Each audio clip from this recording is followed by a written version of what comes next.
Liam Lawson has started his defense on the Red Bull seat as he expressed his true feelings regarding him being replaced by Tsunoda.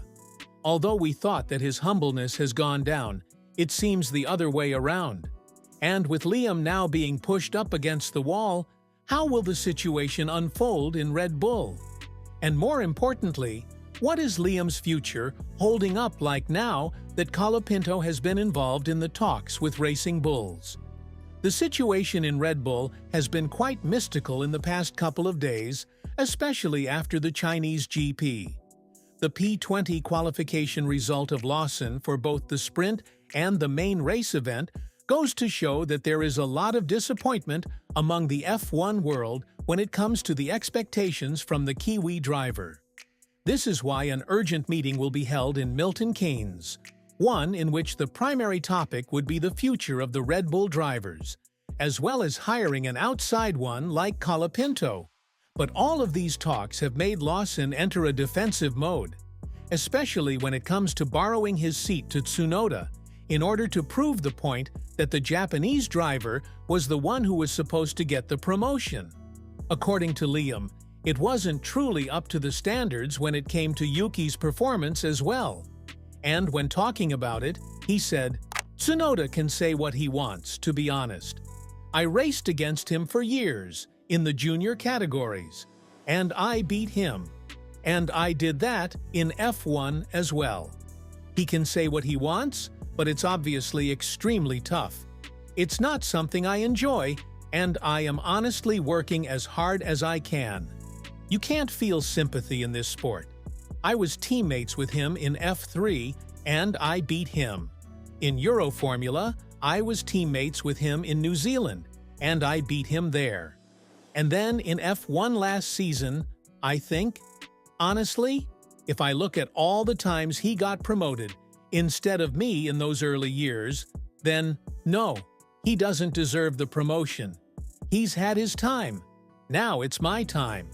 This is quite a brave statement from a man who is yet to enter Q2 in his Red Bull career, as it's quite obvious that the Kiwi driver is under a lot of scrutiny for the performance he's shown so far. On the other hand, had it not been for the miserable tactics that Tsunoda's team applied to his race, he would have likely had a lot more points than those 3 he scored during the sprint race.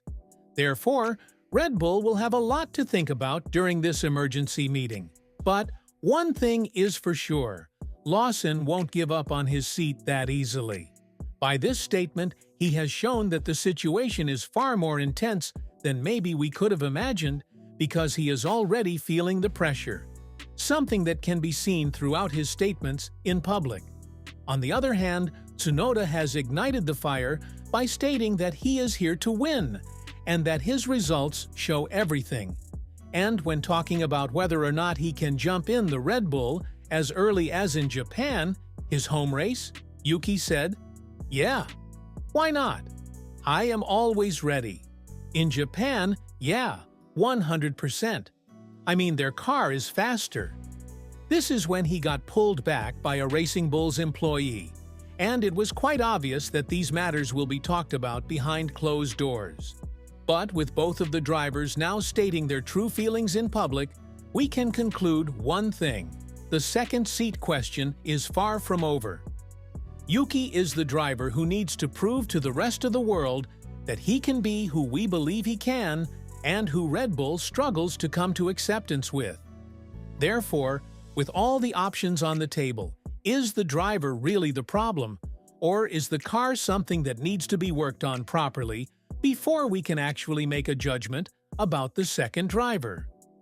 According to Christian Horner, there is a lot of controversy revolving around the RB21 because Verstappen likes it in a very specific way, and that means the other driver is going to have a lot of struggles going forward with understanding its basic principle of work.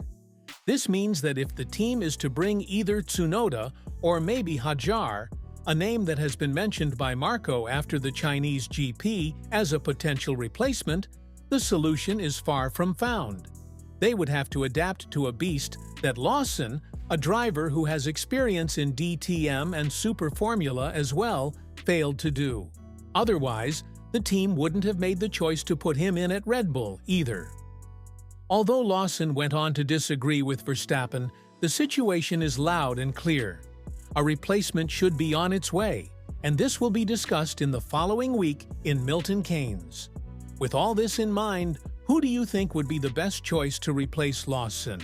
And more importantly, do you think that Red Bull can find its groove by having Tsunoda as their driver from Japan onwards?